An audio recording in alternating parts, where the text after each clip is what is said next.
today, Move Fast, Stay Fresh, how food and beverage brands are scaling smarter. Really excited to talk to everyone today about this industry. So before we get into it, I'll do an introduction. My name is Chelsea Hood. I lead our ShipBob Merchant Success organization, helping to support our full global portfolio of existing merchants. And I have two of our amazing customers with us today, Arash from Kaizen Foods and Noah from Chamberlain Coffee. So before we get into the content, we'll let the two of you do quick personal introductions. Will you tell us a little bit about you, your role at your organization? Certainly, yeah. Hi, everyone. I'm Arash Hashemi. I'm co-founder of Kaizen. We make high-protein, low-carb pantry staples. I started this journey really, I struggled with weight my entire life. I lost about 150 pounds eating high-protein, eating low-carb versions of my favorite foods. My wife, Madalena, and I saw that there was a big need in the market for a lot of the foods that, we typically, found off limits: pasta, rice, mac and cheese. So we started in our home kitchen in Cincinnati, Ohio, and we get the privilege of serving customers around the world now with our pantry staples. And I'm Noah. I am the Director of Operations at Chamberlain Coffee, and I've been there for 6 years, I think. I handle all things ops, so I manage the warehouses, the fulfillment, the procurement, forecasting, basically the whole nine, with the exception of little things. Chamberlain Coffee is a premium coffee brand. It started with Emma. Emma is the founder, an influencer and YouTuber. She started posting videos about how she makes her coffee and eventually started a brand with cold brew pouches, which we still sell to this day, one of the more popular products. And yeah, now we're here. That's great, awesome. And just a little bit more information on your brand. Could you tell us a bit about your consumer profile? So you gave us a brief introduction of your companies, but kind of who do you sell to? Who are you marketing to primarily? Yeah, we found that consumers more and more today are really looking for more functional versions of their favorite foods. And so one of the unique things about Kaizen, our hero ingredient, is the lupini bean. So it's not only high protein, but it's also high fiber, it's low carb, it's gluten-free, it's plant-based, and it contains all 9 essential amino acids. And so it's a regenerative crop. And so, we've got consumers in all kind of different categories. Primarily, they come to us because it's high protein, it's low carb, it's gluten-free. But then there's a large cohort that are interested in plant-based eating, or they're interested in regenerative agriculture. And so it really runs the gamut. But primarily high protein, low carb, diabetic communities, gluten-free communities. Great. What about you, Noah? I would say MS generation, so Gen Z, and I guess people that are not coffee snobs like that, but into more approachable versions of coffee. So we try to make it fun and make it experimental. But yeah, Gen Z for sure. Cool, great. All right, so setting the stage a little bit, would love to get into what your current operations and fulfillment look like with your organizations today. So what does that look like? How has it evolved recently? You're both a part of really fast-growing organizations. So what's the current setup for your operations today?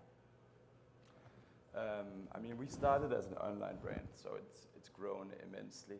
We started with one warehouse on the West Coast, and today I manage 5 ShipBob warehouses in the US, 1 in the Netherlands, and then we have a consolidator in Illinois too, and then we do FBA and stuff like that. So I think initially it was an online play, and then a couple of years into the journey, we started doing wholesale. And now, more recently, we've opened 2 retail locations. So we also have cafes, the whole 9 again, basically. Very much different ball games. As you all know, wholesale is super, super challenging. Probably one of the more challenging things you're going to get into, especially in food and beverage. But yeah, just doing all channels, being omni-channel. Nice. Yeah, for us, we're predominantly a D2C brand as well. That's where we got our start, really leveraging our social media community. And so it started, I'd say 5 years ago, it was me and Madalena packing orders in our basement in Cincinnati, Ohio, till 2, 3 a.m. One day she kind of said, all right, we need to stop this nonsense. And so that's when we we initially started with one FC at ShipBob. We're now in 3 FCs, and we use Ontario, Bethlehem, and Fairburn most recently.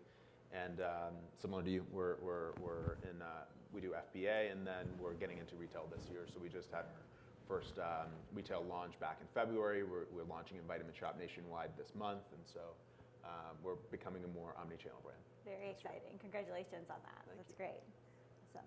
Well, food and beverage is high stakes, as you both know. What does getting it right from a fulfillment standpoint look like for your brand? What are the most important things for you when you think about your operations? Arash, I'm going to start with you this time. Yeah, I mean, I think for us, the big thing is, the goalposts continue to be shifting somewhat, and expectations from consumers. We used to joke about it that Amazon was kind of resetting the tone. First it was Prime 2-day shipping, and then it was next day, then it was overnight, then it's 2 hours or whatever it is today. And so, but then really consumers see something online today, and they wanted that moment. And so if you're not there on whatever platform that they're searching, especially in like an Instacart, DoorDash, Uber Eats type world, you're losing that sale to somebody else who is there. And so it's really important to be where consumers are shopping, and then also speed is really, really critical. Yeah, that makes total sense. What about you, Noah? I think you hit the nail on the head. I would say being available too, being more or less everywhere. So whether you shop at Whole Foods, or you want to go to our cafe and get a specialty drink, or you just want to buy it online, I think that's mostly what we try to do. And then obviously with Amazon, as you're saying, is really reset expectations in terms of transit time. So ensuring that we can be at the doorstep in a couple of days is very important. And then obviously the product arriving in a good condition and looking great, because the packaging is something that really stands out with Chamberlain Coffee. So yeah, making sure it looks pristine and arrives quick. Yeah, you guys do have beautiful Thank you. packaging, beautiful branding. Thank you. Nice.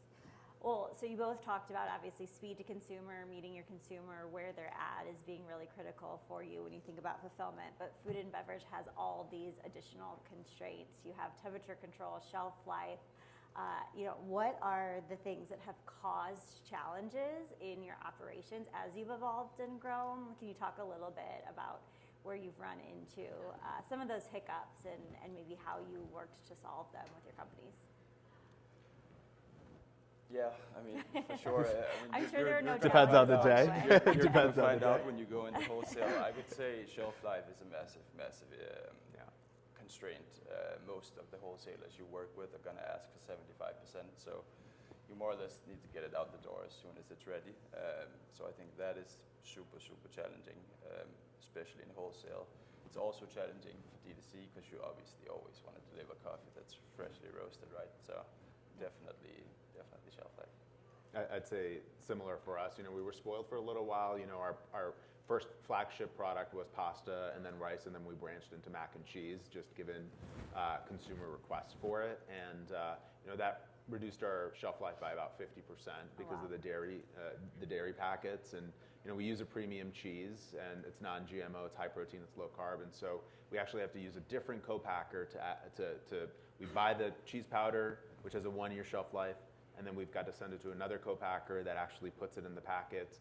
That shaves off about 25% of our shelf life right there. And so from the moment it arrives, we have 9 months to basically produce, sell. And so that's we've had a lot of good learnings, and we've had to make a lot of donations that I'm sure we've made a lot of people happy, but we've also had a fair share of donations as well. No, that's great.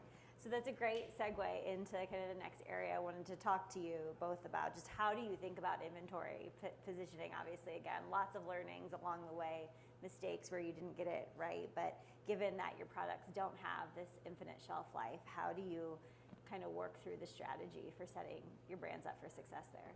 Yeah, I mean, we typically, we try to live by like the 80-20 rule in everything that we do, right?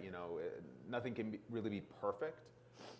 And so we try to do the best we can, but unfortunately, when it comes to inventory, the cost of, 80-20 is, really difficult to stomach. And so, you've got to get, almost right is extremely expensive in our case. And so it really comes down to, how do we forecast and what are the variables that we can kind of remove from that process, and how do we iron it down as best as we possibly can, because ultimately, inventory can be really, really costly to hold and to get rid of. On the flip side of that, the opportunity cost or the lost sales associated with that is also really, really costly as well. So it's constantly a balancing act, and we're always learning every day. It's always something new that we didn't think about. Yeah. One day it's the containers not being available. The next day it's the Strait of Hormuz. The next day it's fuel prices. So every time we're learning something, and it's an interesting field.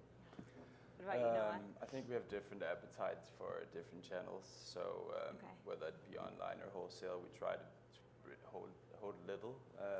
It really depends on my CEO's appetite eventually. But just holding very, very little is pretty important to us also, just because we want to get it out the door early. We want it to be freshly roasted. Yeah. So you both talked about kind of that need to strike a balance. Get it right. Can you talk a little bit more about your consumers' expectations when it comes to delivering that product? Again, for whether it's in a retail or brick and mortar location or D2C for both of you, what do those pressures look like? How do they translate into decisions you make about how you run fulfillment with your companies? That's a very good question. I would need to think about that. I guess the expectation is that it arrives fast. It looks good. The package is not beat up or anything.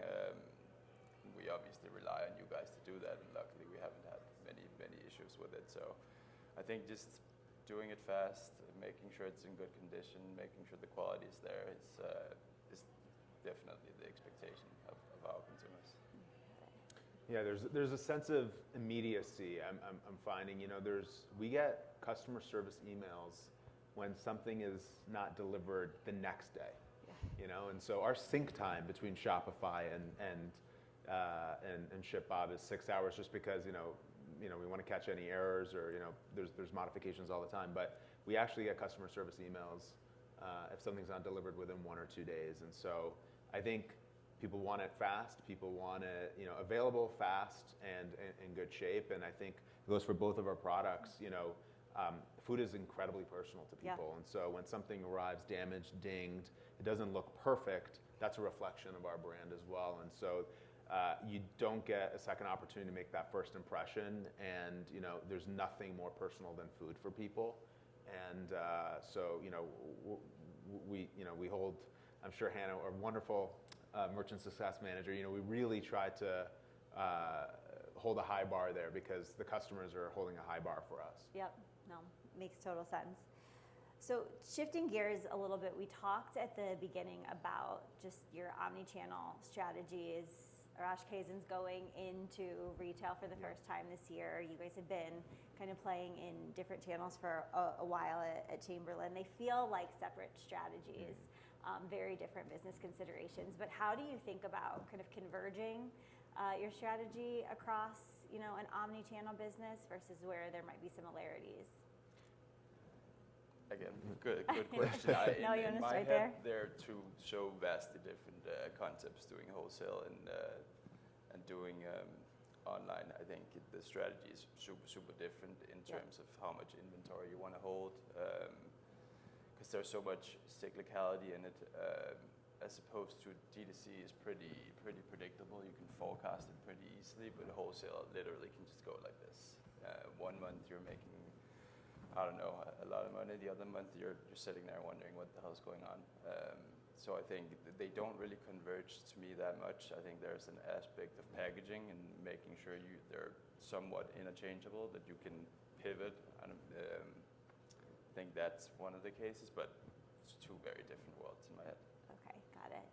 Do you use like the same SKU, inventory across different channels? Or I wish I could. For some of them we do, but no, it's separate SKUs, which is also just, a nightmare to deal with, but it's necessary.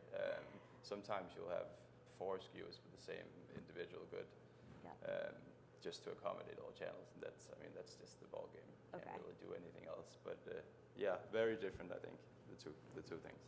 Nice. And what about you, Arash, Yeah. when you're thinking about building out this strategy? Yeah, I think one of the things that kind of scares us, but is an opportunity on D2C, you have more levers and more optionality when you have excess inventory or short stock or overstock, and so you have the ability to promote another product. You can do sales. You have different ways to kind of get out of trouble, if you will.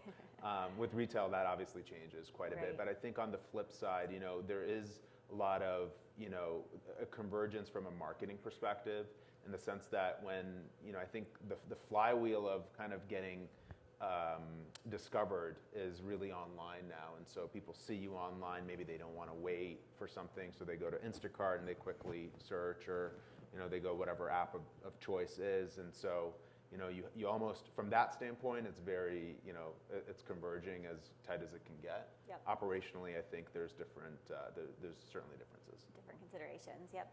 And another area I wanted to ask you both about in terms of just your sales strategy is subscriptions or recurring models. Obviously incredibly popular, definitely in the food and beverage space. How have you guys thought about setting up subscription models for your consumers? Do you do that today or not? What does that look like? Yeah, we do. It's definitely not my area though.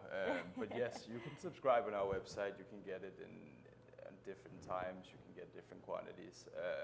Coffees, like your product, super personal to people. People are very routine reliant. I make the same coffee every morning. Yep. I'm sure all of you guys do as well. So having a subscription module is super important to us, and it's also another way to make it a little bit more economical for the consumer. We try to offer a discount for loyalty, of course. But the strategy and how it's set up is definitely not my ballgame. Has it impacted kind of your inventory strategies No, I shifted into wouldn't that? say No. so. Like, I forecast all the same. You do, okay. Whether it's built in everything, whether it's subscription or whether it's just a random sale, it doesn't really matter to me. At the end point, it's an absolute number that I need to make sure I have for the customers, and so no, not really, I'd say. What about you, Arash? Yeah, I think one, there's like the commercial aspect of it, in the sense that ads, everything has gotten so much more expensive, and so from an LTV perspective, you almost need the subscription and the loyalty component to make the numbers work and to make your margins work. And so I think from that standpoint, it's important. The other thing is back to forecasting. It's that one piece that's making your number less variable. So what someone's going to buy, what exact SKU at what frequency, whether they're on a 2 or 4 or 8 week cadence. That helps solidify your forecast a little bit more and remove some of the variability. But there's always going to be something. Yep, makes sense. All right, let's pivot to everyone's favorite topic this week, AI. So obviously a through line of all of our panels and presentation has been how our merchants are using AI, leveraging it to help scale their businesses, work more efficiently, smarter. What are your companies doing with AI today? And I would love to hear a little bit about what's going well and where, again, like we've talked about, you've had learnings and things haven't panned out the way that you thought they might with the use of AI. Yeah, I would say like the biggest thing is it doesn't have to, like we often dramatize it and like talk conceptually about AI and make it into something that's super big, but it's got to be something that's it's about those little things in the moment, right? Augmenting everything that we do, sanity checking, some of, whether it's a simple email that's going out or a contract that you're doing, something as simple as like, hey, what are my red flags here? What should I be thinking about? So Yep. I think we really try to push our teams internally to implement it into whatever it is that they're doing. But I'd say the biggest thing that we leverage it for is when it comes to marketing. Marketing is a lot of times a function of just what's resonating the most with people, and so it gives us more at bats. Last year we went through a complete brand refresh. It took 4 months to get assets and it was a very long process, very expensive. We just launched, or we're in the process of launching, a new innovation, and we, for the most part, leveraged AI to basically cut that cycle time down to about a month. Wow. And saved a considerable amount of money. And so we were able to do a lot of things much faster with far fewer resources. And so I'd say like that's the big thing, and I'd say marketing is probably where we leverage it the most. But it's really in like the little things for us as well. That's great. Yeah, I mean, it's the exact same for me. The spectrum is so wide. Some days I use it to rewrite emails. Other days I'm building data analysis tools in Excel. You can really use it for everything to me. I think marketing is also a very good example. I don't dabble too much in that field, but our team definitely uses it for imagery, for copy, for everything basically. And we're all pretty big proponents of it. But again, yeah, as you said, I think it can be scary listening to the speakers on the stage talk about how full scale they've implemented it. I think I'm more in the earlier stage. So it's basically Excel work for me, making sure all my models work as I intend them to, and gaining those small efficiencies from what it can do. Great. So you're hitting on this, Noah, but we talked a lot about inventory forecasting. Have you leveraged AI quite a bit for helping to plan out in that area? I'd say so. All the software we use try to implement in some sort of way. So yes, definitely, it's part of my software tool or forecasting tool. Sorry, it's part of my ERP too. So yes, certainly, it's making it better. Yeah, more predictable for sure. And for us, one of the things that we're starting to do is, historically, like there is a kind of a gap between marketing and operations or sales and operations. And so, we're fairly, we're a very heavy social media company first. And so, a lot of that demand's driven through that. One of the things that we're trying to do is kind of connect disparate pieces of data and information across the company. So, for example, when I put out a piece of content, there's a certain kind of lift associated with that. And so one of the things that we're doing right now is basically indexing all the different posts that I've done, right? And so comparing that against kind of the demand spikes or what's sold, but then really analyzing, all right, was a recipe that I put out a chicken recipe? Like what's resonating more? What was the hook for the recipe? And so like that would have taken, months, weeks, months of time to analyze. And so you can very quickly handle large sets of data, make correlations that, are really powerful and I think a massive opportunity. Very cool. Yeah. I'm sure you can get some very, very fast, interesting insights through doing that now, especially with both of you being such social brands, probably a lot of really cool things. So there's merchants out in the audience today here that are maybe just getting started, haven't seen the growth that you both have. What would your advice be in terms of like where to start with AI tools? Is there anything that you feel like has been really helpful on that journey for you that you'd recommend starting with if you're just getting into leveraging AI with your business? Kaizen, our company name stands for, just continuous improvement, getting 1% better. If you're familiar with like Atomic Habits, it's kind of similar philosophy. Just, what's that little small change that you can do, or what's that small step you can take? And so I'd say it sounds very nebulous and very overwhelming, but, just start with, you've finished the email, ask the question of, hey, what are the operational red flags? Like, what would the other party receiving this? What are they going to think? What's their, if you have an argument, what are they going to say? Help me strengthen this based on that. I do that every time. Analyze different data sets, and so put your inventory through it and kind of look out in the future a little bit. So it helps you kind of be a little bit more proactive and predictive versus reactive. And so I'd say start with just the next email you're about to send, because I think it's powerful. And like I think people view AI as like the solution to like all of life's problems. It's really not, and so it needs you to kind of guide it to the outcome a little bit as well. Yeah. But I'd say start with the next email. Nice. Noah, any place you'd recommend starting? I think again you hit the nail on the head. I think just start simple. Just start using it like, I don't know, Google. Dabble with it, then you can go into using it for other software, using it for Excel, using it across the systems you got. Just jump into it. I'd say it gets easier with time.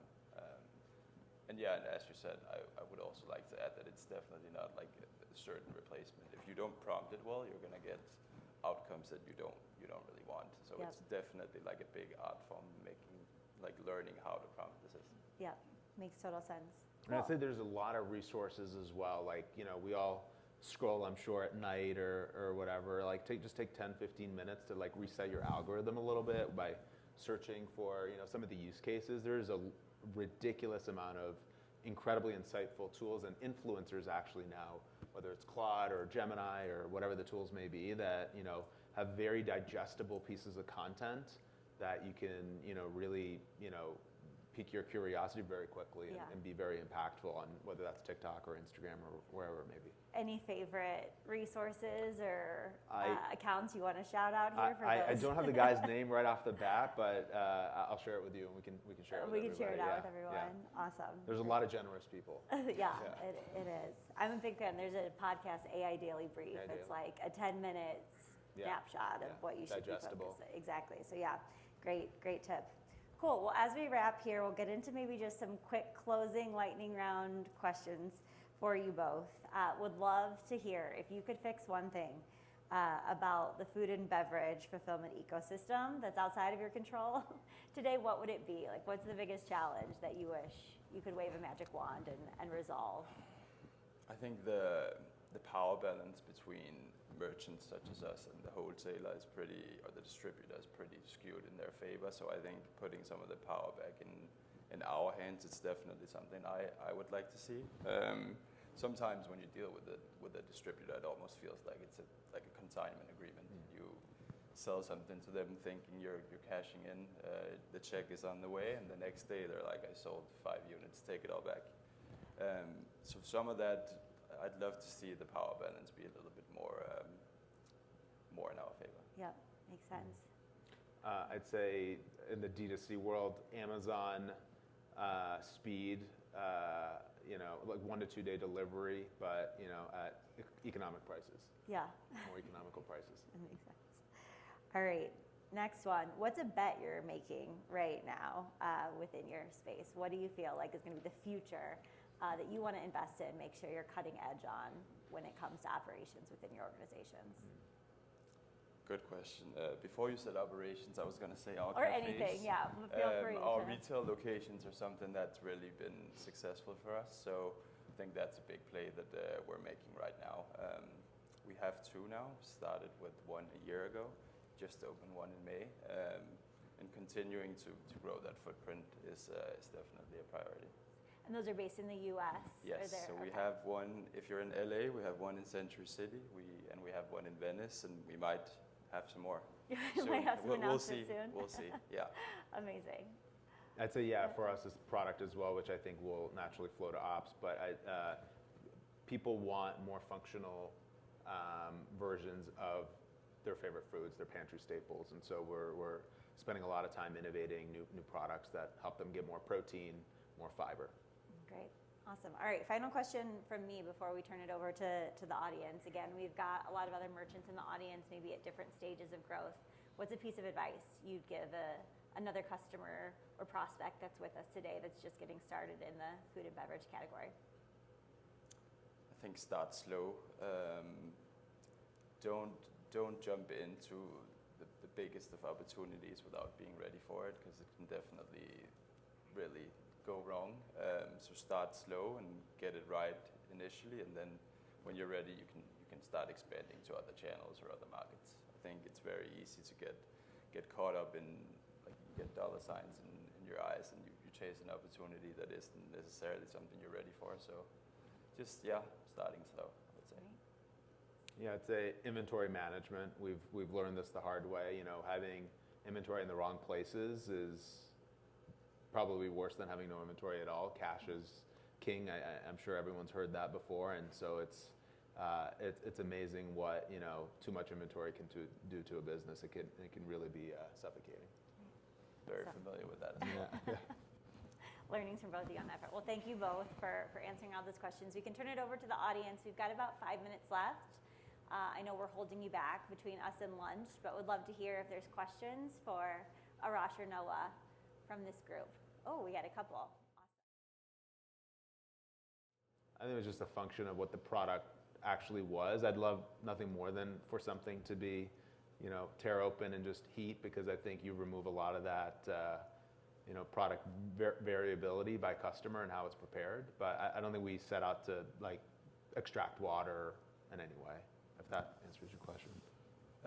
I think talking a little bit about the routine and habits earlier, I think making coffee is something that everyone somewhat appreciates. Some people will just do instant coffee. It takes a second and they're happy with that. Other people see it as a ritual. You spend a lot of time in the morning perfecting it and stuff like that.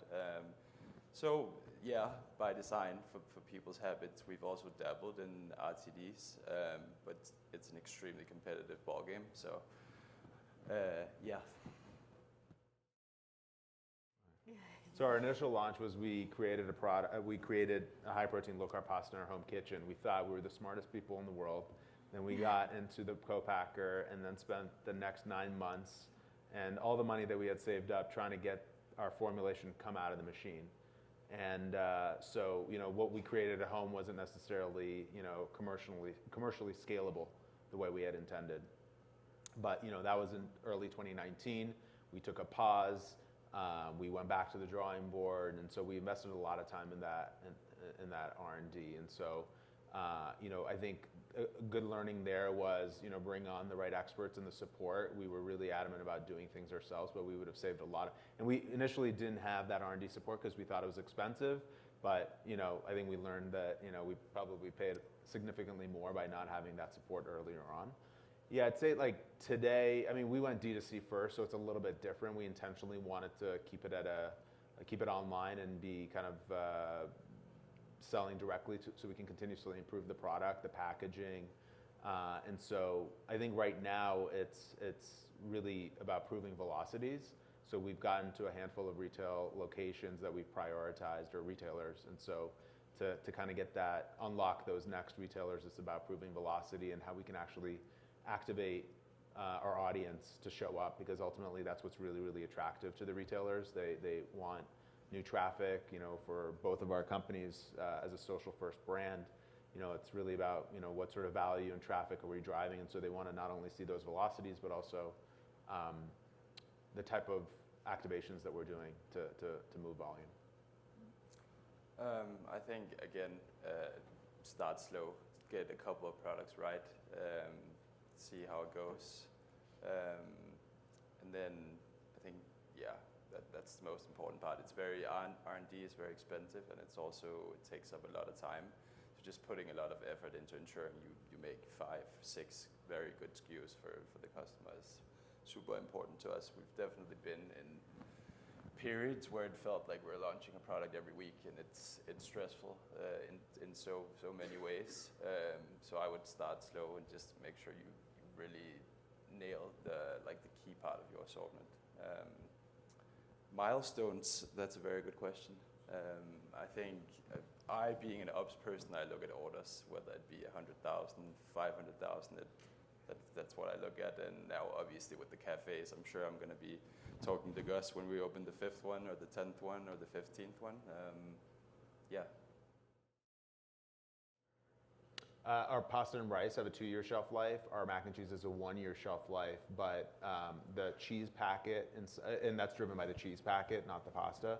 The cheese packet has a 1-year shelf life, but there's a 12-week lead time to filling a packet, getting it sent to our final co-packer. So it comes down to 9 months. So the way we directly manage is by going upstream and improving our forecast as much as possible.